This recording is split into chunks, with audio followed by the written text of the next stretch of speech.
And this morning we'll be taking up the next gate in the 108 gates of Dharma illumination. So quick review, of course, that text is the 11th fascicle of the 12th fascicle version of the Shobogenzo. It's mostly a long quote, which is taken directly and set down in the Shobogenzo.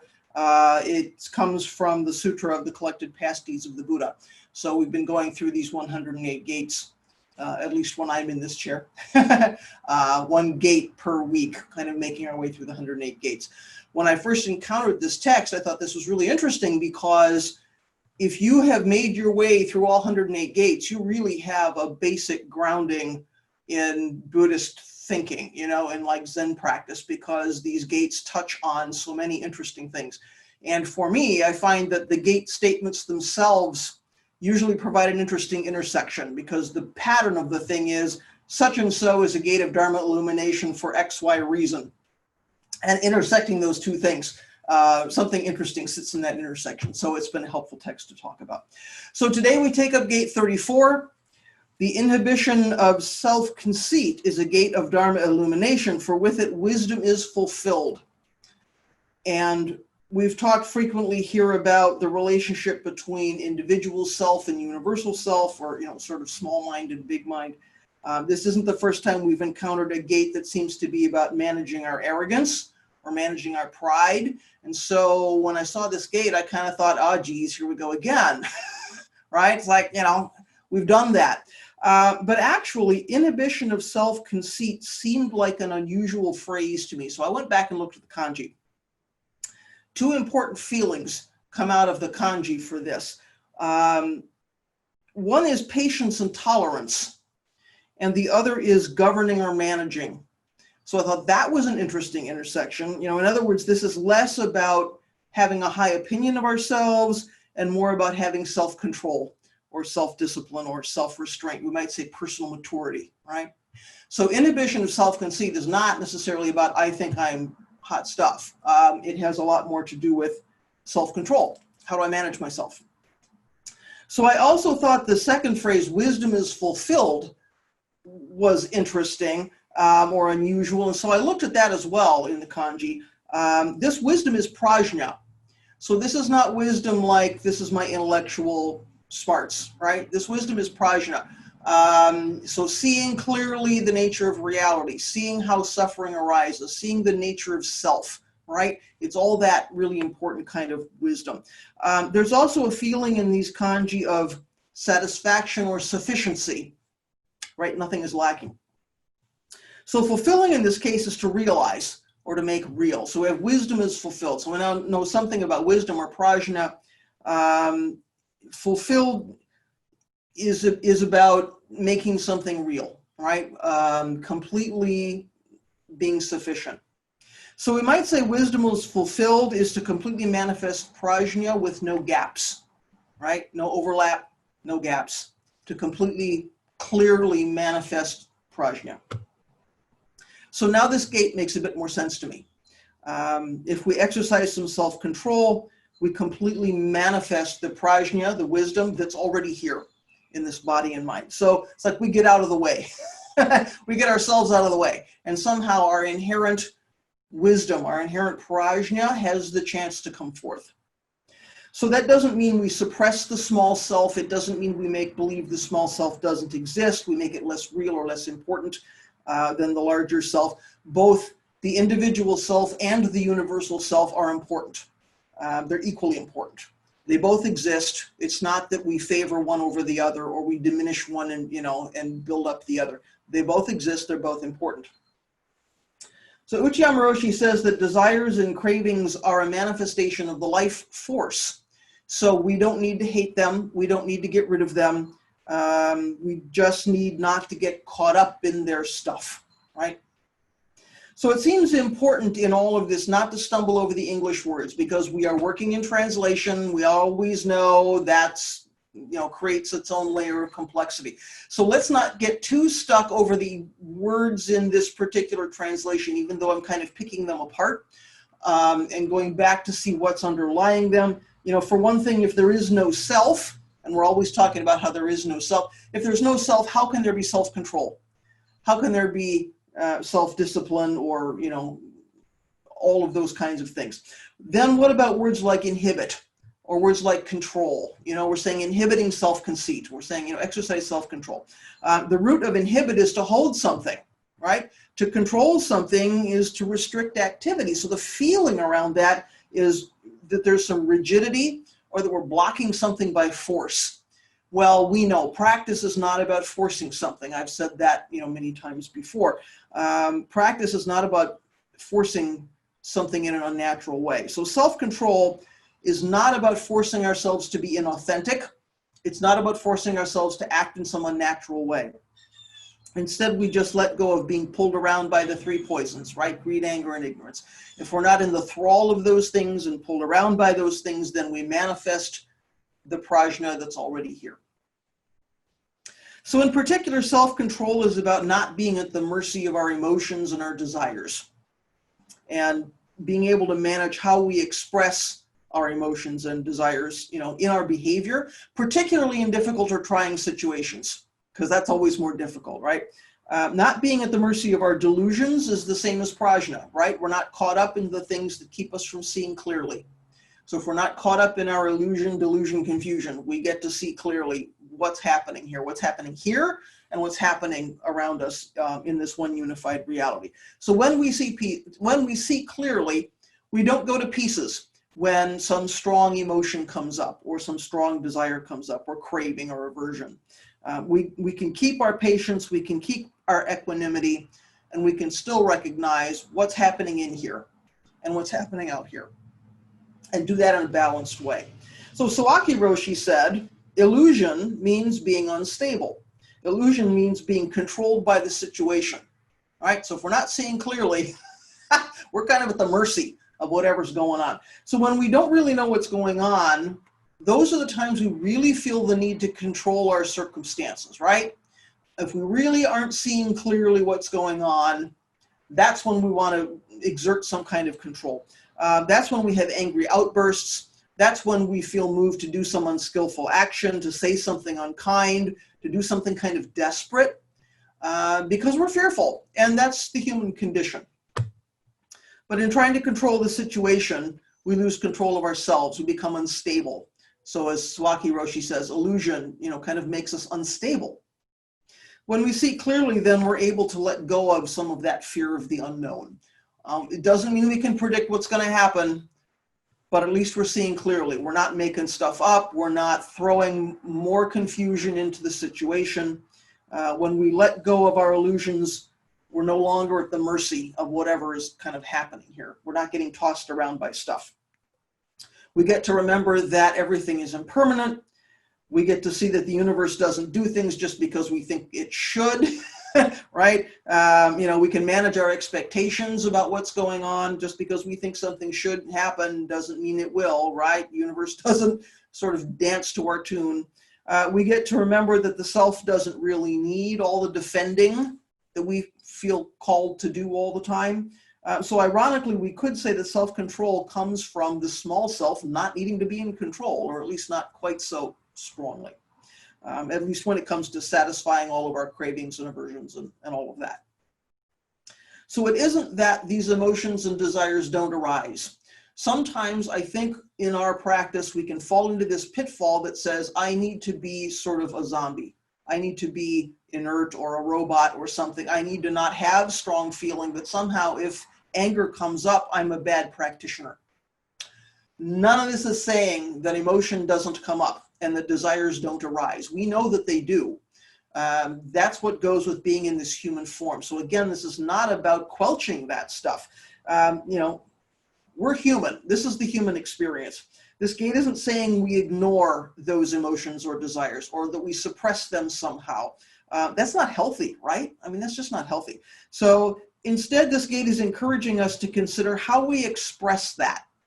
What are we doing with that in the world?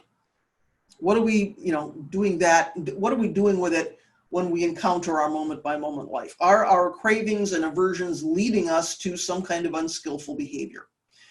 Which could be, of course, anything from addictive behaviors to eating disorders to impulsivity to simply saying something unkind to your friend, in a moment of reaction.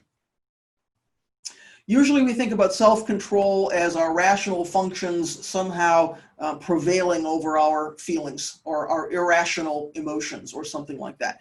The rational self is somehow keeping these unruly passions in order or under control. Well, current thinking, what we know today is that that's not actually possible, because the rational part of us and the emotional part of us are not separate, right?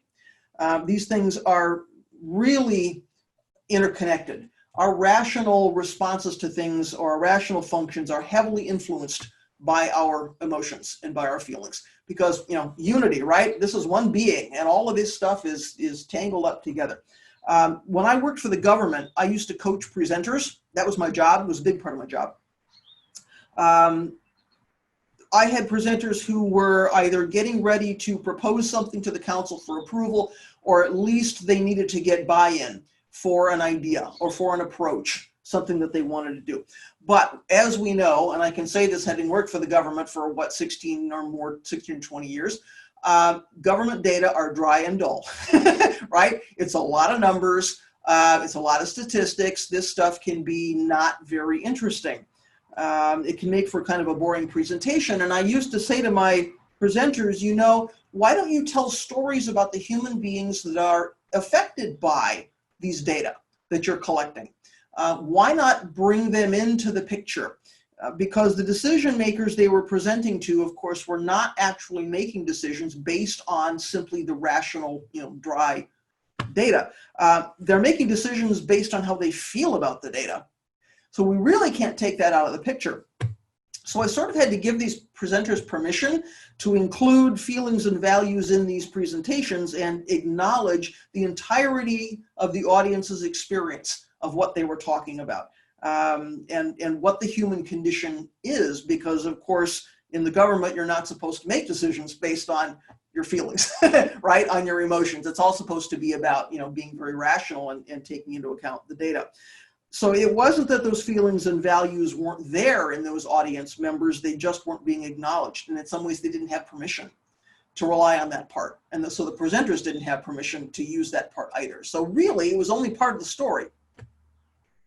So, I would say to them, if you're talking about affordable housing, because that was one of the things we did in our agency, if you're talking about affordable housing, yeah, give the numbers, but then tell the story of the single mother with 4 kids who for the first time ever finally has a safe place to live because she moved in last Thursday or something. It's like bring the human beings back into this thing. So the data are connected to our values, and that's how we make decisions about our behavior. So if I just give you a bunch of data, how do you make a conclusion about that? You're relying on how you feel about those data. So frequently there are 2 values that are in conflict, and that's where we can start to suffer with our self-control. On the one hand, we know that the lovely big bar of chocolate is going to taste really good. We're going to be happy about it. We're hardwired as mammals to want the sugar and the fat, right? So that chocolate seems like a really good thing. And on the other hand, we also want to be healthy and fit and well, or at least we want to have some kind of attractive body. So we have 2 things that are kind of in conflict with each other. If we make the healthy choice, it's because the desire for health is focusing our rational reasoning on the wellness consequences of the chocolate binge, not because reason alone made us take a skillful action. So in this moment, one value system comes out more strongly than the other. And this is our moment-by-moment experience, right? So in a previous talk some time ago, I mentioned that taking an unskillful action once makes it easier to do that again, take the same action again, provided that unskillful action got us what we wanted, at least in the short term, right? So if 2 sets of values are clashing here, and one of them wins out, then our habit as human beings is not to repeat that argument with ourselves every time those 2 things are in conflict. We develop a habit. Well, last time I ate the chocolate, it was pretty good. I'm going to ignore the fact that, I've put on 10 pounds and I'm going to eat the chocolate again. I've had this conversation with myself and somehow the chocolate was good. And so my habit is I'm not going to argue that again. Last time it was good, or at least okay to take this action. It's probably good or okay to do it again. Now we see how habituated thinking starts to happen, right? You can imagine doing this multiple times, over and over, all day long, with all the decisions we make. and all the years that we live. So interestingly, what's hardwired into us as humans for prehistoric survival, that whole set of values, is sometimes at odds with the modern values.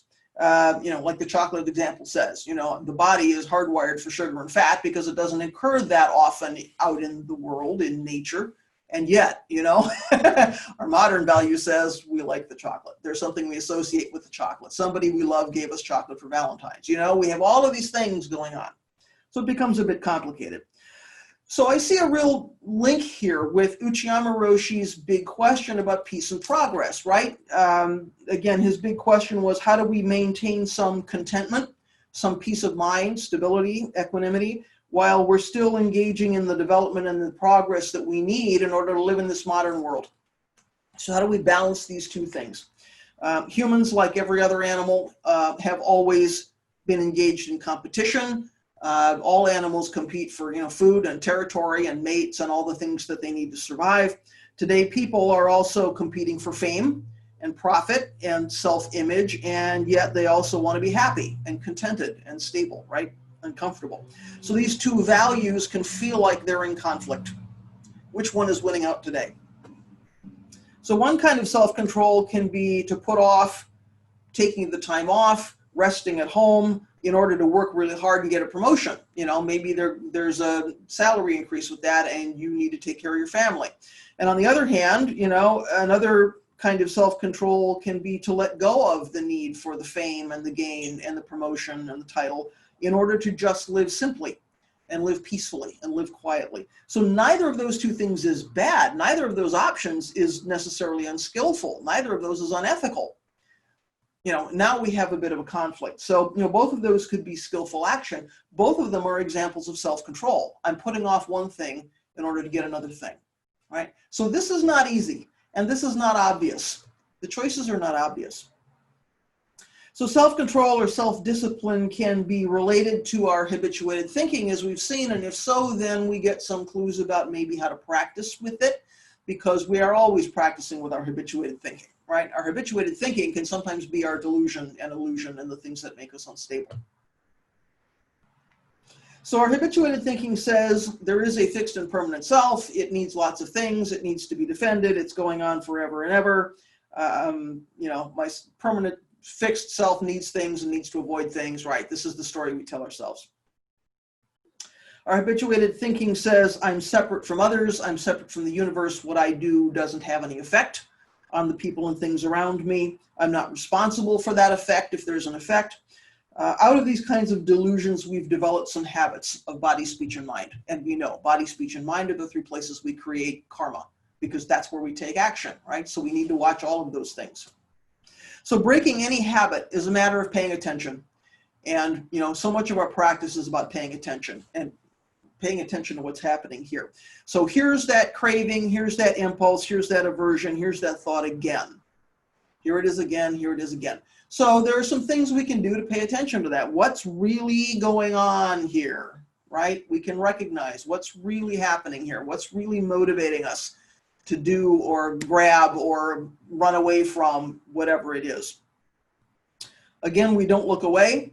Job one of the Bodhisattva is not to look away. We would like to look away from the things we don't like so much about ourselves. The bad habits we wish we didn't have, the suffering that arises, we would like to just pretend that that's not part of our human life, and yet we know we can't really do that.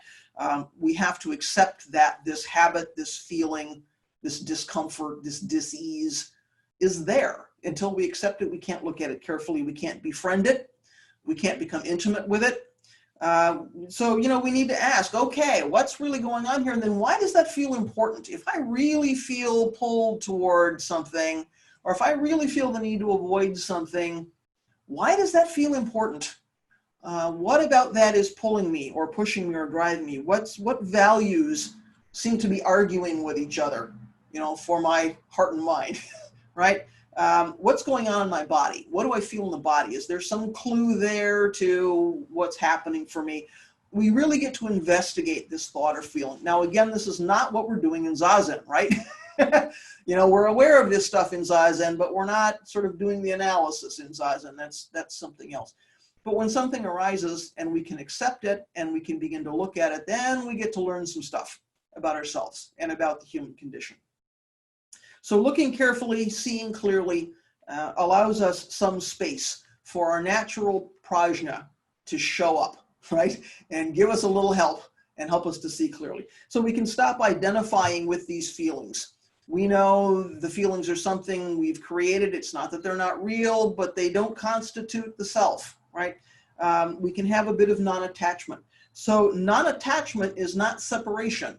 We're not separating from those feelings. We're not pushing them away. We're not denying them. We're not creating something else out of them. We're just not attached to what's happening in a way that builds self. We can completely enter into what's happening, but we're not grasping what's happening, right? We're not clinging to what's happening. We need to enter into it, not be separate from it, and yet be non-attached, which is an interesting balance, isn't it? So this is the realm of governing or managing ourselves with patience and tolerance. And now we're back to those kanji we talked about in the beginning that make up this gate, right? We can govern ourselves, we can manage ourselves with some patience and with some tolerance. Again, we're not forcing ourselves into something, we're not being harsh with ourselves. We're also not letting ourselves off the hook, but we can do that with some tolerance and some patience and some understanding of what the human condition is about. So again, let's say a word here about self-control and zazen and the relationship between those things that we've just said. You know, zazen is not the place to kind of do this analysis about what's happening with me. So this relationship between zazen and self-control takes us right back to zazen is good for nothing, right? Because we already know there's like no outcome that we're going for with the zazen. So again, zazen is good for nothing is Hojo-san's quite famous translation now of Kodo Sawaki's phrase, which is actually about it's not good for gain. We're not gaining something from our zazen. So actually, this teaching shows up much earlier than Kodo Sawaki's life. It shows up in the Fukanza Zengi that Dogen Zenji wrote to tell us how to do zazen or help us to do zazen. And there is a phrase which in English is sometimes translated, zazen is not shuzen, or you might know it as the zazen I speak of is not meditation practice. And that's an important distinction. So when we come to practice, we think, well, I'm going to learn to do zazen, which is the same as learning to do meditation. And when you first come in the door, at least at Sanshin, we will sometimes talk about zazen as meditation. And we do that because you don't yet have a basis for understanding that these two things are not the same. We have to call it something, right? So sometimes you'll hear zazen is meditation, but we know that it is not meditation. Shuzen literally means learning Zen. So, which is, trying to control the body and mind with the intellect. So zazen is not shuzen. Zazen is not controlling the body and the mind with the intellect. That's not where self-control is coming from. It means we're sitting zazen, this shuzen means we're sitting zazen with the objective of maybe getting some kind of peace or tranquility or some kind of spiritual attainment. We're grasping something, some outcome that we want from our zazen. So learning Zen or Shuzen is some means to get something, some means to acquire something using our zazen. But, the next line of the Fukanza Zengi, after it says the zazen I speak of is not meditation practice, it says it is simply the Dharma gate of joyful ease.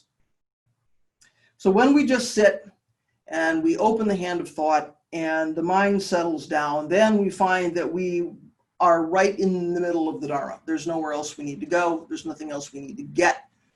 This is it. It's all right here once we open the hand, once we settle down.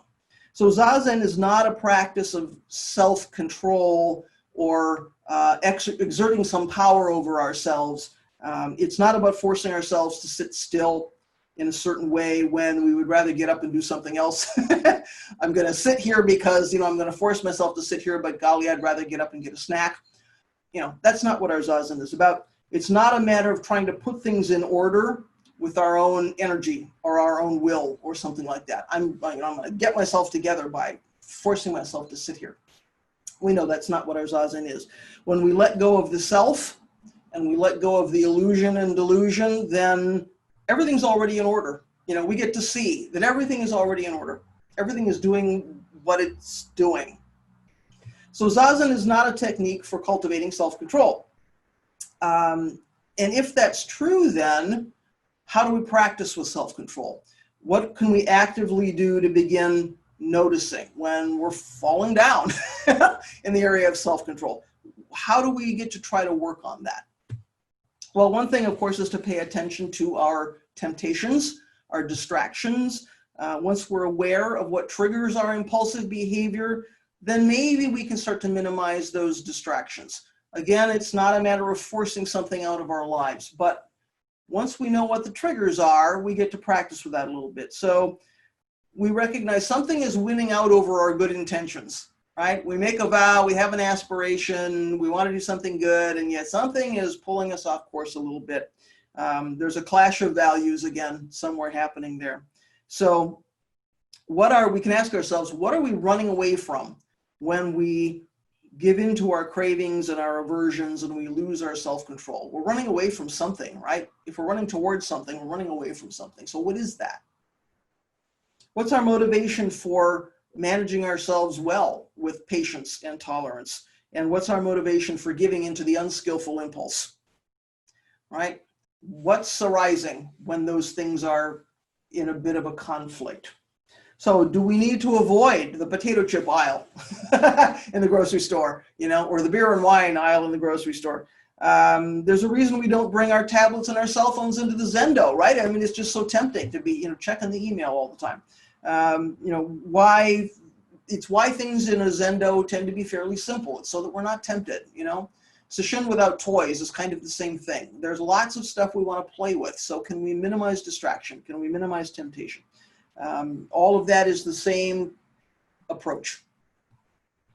Another thing we can do is consider the role of faith in our practice, which seems a little strange, right? But we are willing to sort of delay gratification if we believe in what we're doing. I will, put off getting up to get the snack if I really believe in my Zazen. Because Zazen is good for nothing, it's not about thinking, I'm going to stick this out to get the bigger reward at the end. Right? We have to be careful not to fall into that trap. It's not like, well, if I sit here and finish the Zazen period, I'll get a better snack at the end. We have to be careful. If we believe that, being a bodhisattva is wholesome in the world, it's helpful in the world, then that gets to win out over an impulsive thing we'd like to do instead. So our forms and our precepts are also helpful, I think, for reminding us about vows, about the teachings, and helping us to manage ourselves compassionately.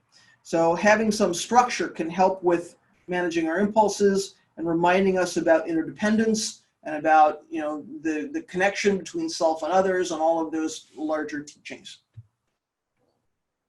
So the connection again between individual and universal self. So the forms, the guidelines, the precepts are helpful in that way. Forms and structures, I think, are handrails. Sometimes you'll hear me talking about them as handrails, something that our ancestors have given us to hold on to until we can let go of them and stand up on our own.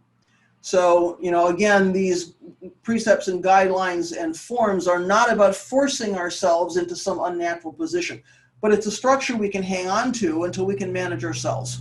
And then we get to let go of those things. The need to wander away from those guidelines doesn't come up, or doesn't come up as strongly, and then we can let go of those things. So speaking of compassion and tolerance for ourselves, by the way, we need to get some rest. We need to make sure we rest, because when we're under stress, when we're under siege, when we are exhausted, we're much more likely to lose our self-control, right, and act in unskillful ways. I'm sure we've all had that experience. After Sesshin, after retreat at Sanshin, for instance, we take the next morning off from the usual Zazen at 5 a.m. We recognize we've been working hard for 3 days or 5 days or 7 days. We don't plunge right back in and force our bodies to get up, at 4 in the morning and sit. We take that morning off. Being committed to the practice, being committed to the Dharma Center, to your job, to your volunteer work, whatever, is a good thing, but burnout is not a good thing. You will not be effective. You will be unskillful at some point if you're exhausted. So going straight from one task to another, to another, to another, to another is a recipe for fatigue and for the kind of instability that Kodo Sawaki is talking about. Everyone needs balance, right? Everyone needs a life outside of the Dharma Center, outside of the job, outside of responsibilities. we all need to be doing some kind of activities that are not directed at, running the Dharma Center or running the office or something, right? Exercising self-control doesn't mean that we don't take care of ourselves. It's actually a key component, I think, in that. It doesn't mean we sort of become cogs in a machine somewhere, whether that's the machine of the Dharma Center or the machine of our practice or the machine of the job, or whatever our responsibilities are. There is, no question that our practice asks us to consider self-control, but it's important, it's important to know that what we do affects other people.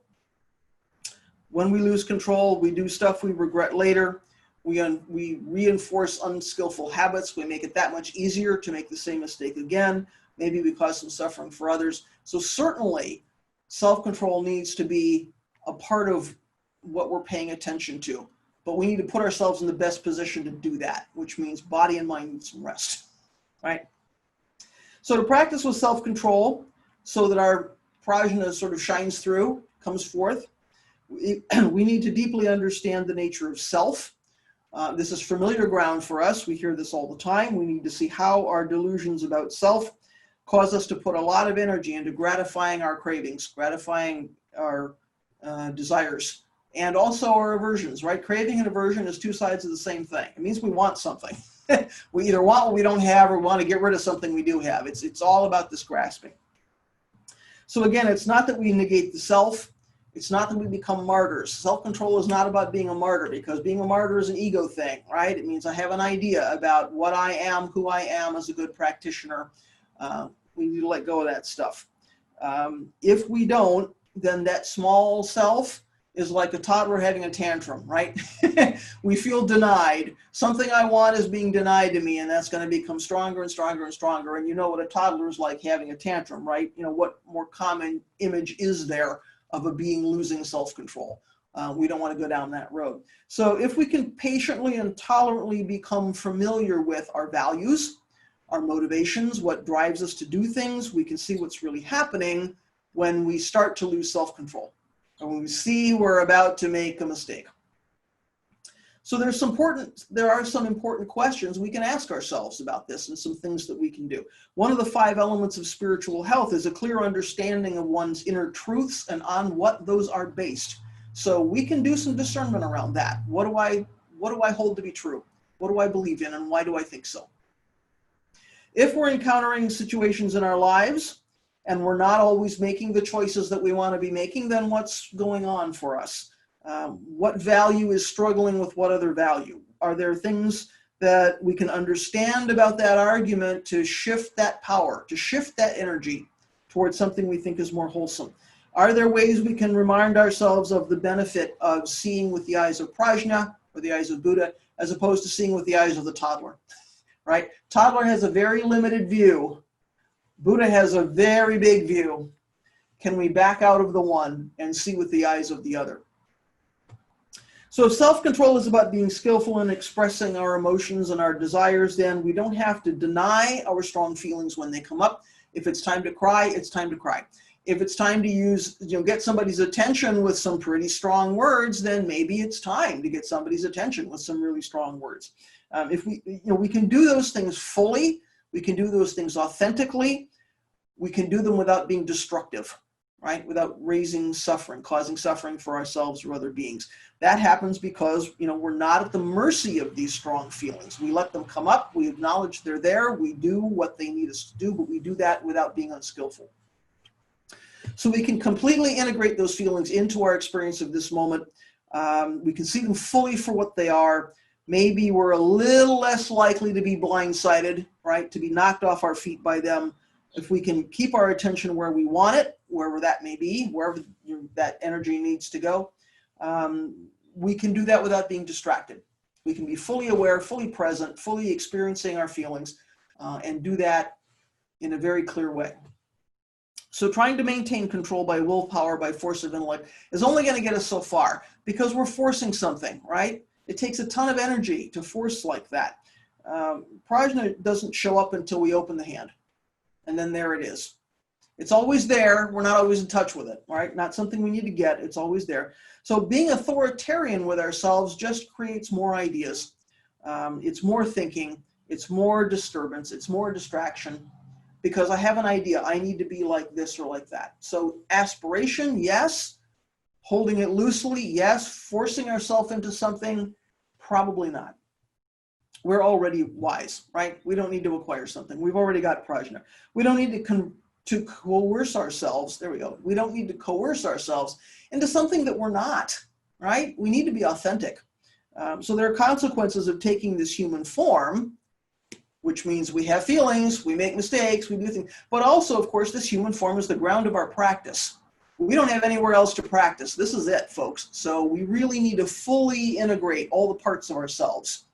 And not be separate from any parts of ourselves.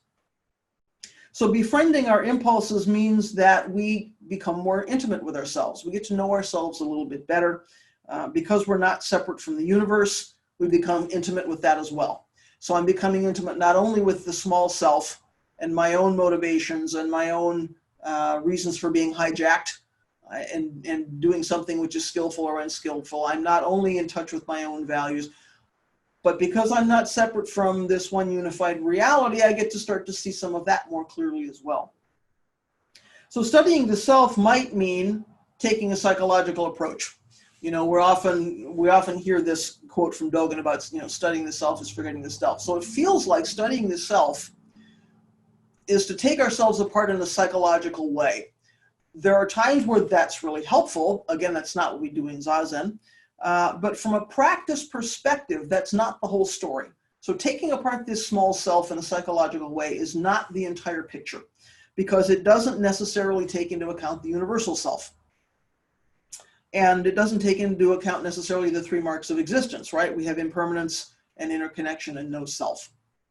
So in order to fulfill wisdom, as this gate wants us to do, or to completely manifest prajna without any gaps, we need to patiently steer ourselves toward our aspiration, toward our vow. We need to have some direction, right? Because then self-control, self-discipline, this sort of personal maturity arises naturally, right? So we don't need to force ourselves into self-control. By letting go of our need to control things, the self-control arises by itself. So what would you like to say about any of that? Questions, reactions, things you'd like to bring up this morning? And don't forget to unmute when you say something so we can actually hear your wisdom, which is coming forth. Hannah says, have you got your hand up or are you just waving at me? I did have a question, but okay. That was just me stretching. I'm going to turn my volume up while you're talking, so go ahead. Okay, basically, and I'm trying to figure out how to word it because I wanted to think before saying it, but basically, you mentioned like responsibilities and like things that we enjoy, and how like sometimes they could come into conflict with each other, and how like taking one over the other can be very dangerous. And what I'm wondering about is, what happens when you have a responsibility that you really enjoy? Can that be dangerous? Like, what if you really enjoy practicing the Dharma, or you really enjoy your job? Like, what type of dangers can emerge from that? Like, is that like, are there things to look out for in a situation like that? That's my question. Yeah, well, so two things come up immediately, and I'll be interested in what others have to say about this as well. The first thing is clinging, right? The first thing I'm imagining is I'm so caught up in whatever I'm doing that I'm clinging to it. Probably because it's helping me create some idea about myself. Not necessarily, but possibly. It's like if I'm really in a position where I can't walk away from what I'm doing, there's clinging happening here. This is telling me my speaker isn't working, so I don't know what's going on, but I hope you can hear me. It reminds me of when we do work practice, whether it's morning soji or it's work period during the day. I'm thinking now of my time in Japan, but I think it's true in any Dharma center. The time, the time period comes to an end, and when it does, you stop, you put your things away, you go away. It's so tempting to say, just 10 more minutes and I will have finished weeding this part. Oh, well, I won't go to break time because if I just spend a little more time on this, I'll finish. And they tell you, no, it's time to stop. So you want to say, oh, but am I not being a great practitioner because I'm giving up my break time because I want to finish this job? And they're going, no, because you're clinging to something. Right? So it can seem like that's a very wholesome thing to do, and yet we get to watch what's happening here on clinging, right? So the clinging was the one thing. It might have been, now I'm trying to think what came up for me immediately, the second thing, and I think it might have been about image of self. Yeah, so we can turn anything, even if it seems to be a wholesome activity, into a reason to write a story about self and to shore up self. So if we know self is 5 skandhas clinging to 5 skandhas, right, we really want to write a story about that. There's really something, so it's fine to do something and enjoy it, and it might be a very wholesome activity, and it might be a skillful thing which helps other beings, and yet there comes a point. If we are so obsessed with this thing that we can't walk away from it, then we get to look carefully at what's going on. I have had in my Dharma career, I've had to say to people, not here, but in other sanghas, who are deeply, deeply involved with running the center, or they are at every single practice activity. And I know they've got family at home, and they're getting ready to take precepts, and I will pull these people aside and say, you please watch your relationships with your family. I'm thrilled that you're here. I'm glad that you're practicing. I think it's great.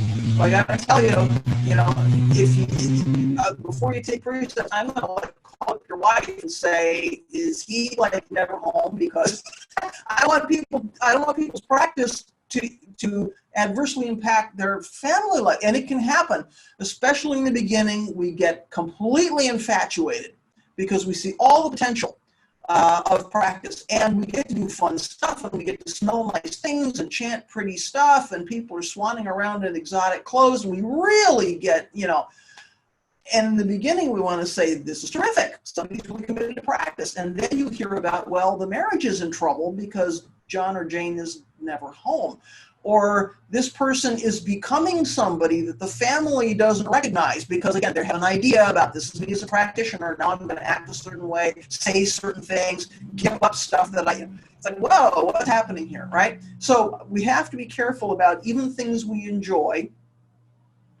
because there's an impact there, right?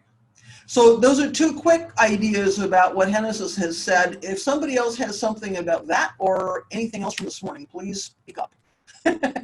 Group discussion. Hoko, I think that you may have turned your volume up a little bit high because it breaks off at the end of the syllables for me. Let's try that. Thank you.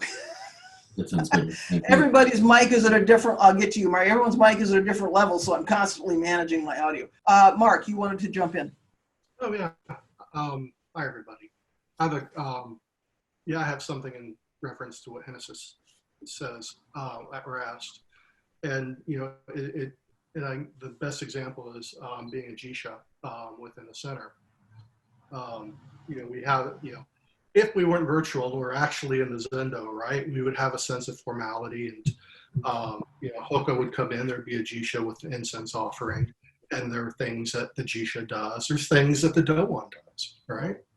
And one of the things I've always told new Jishas is that you really start to become a Jisha when you forget to be a Jisha. And, it seems like stupid Zen logic, but realistically is, we're coming at it with an idea. I'm going to do this. I'm going to do it perfectly. I'm going to bow perfectly. I'm going to get everything right. And when you don't do it right, you beat yourself up more than anything else. And you just get into this little cycle. And it's just a matter of, within Zen, there's acceptance. You accept them. You accept the one continuous mistake that you are. And you see that as a learning opportunity. You take it, you improve, and you keep practicing until you get it, until you do it. And by the time you get to do it, you've forgotten what it means to be a Jisha. So there are countless many other things with that as well in life that we have. And so it's just a matter of being kind and being gentle to yourself, and seeing what needs to be done and looking at that and not your idea of what it means to do that. You know, the cushion is not a lifeboat. That's it. Living and dying in Zazen. Yes, yes. Other things people would like to say this morning?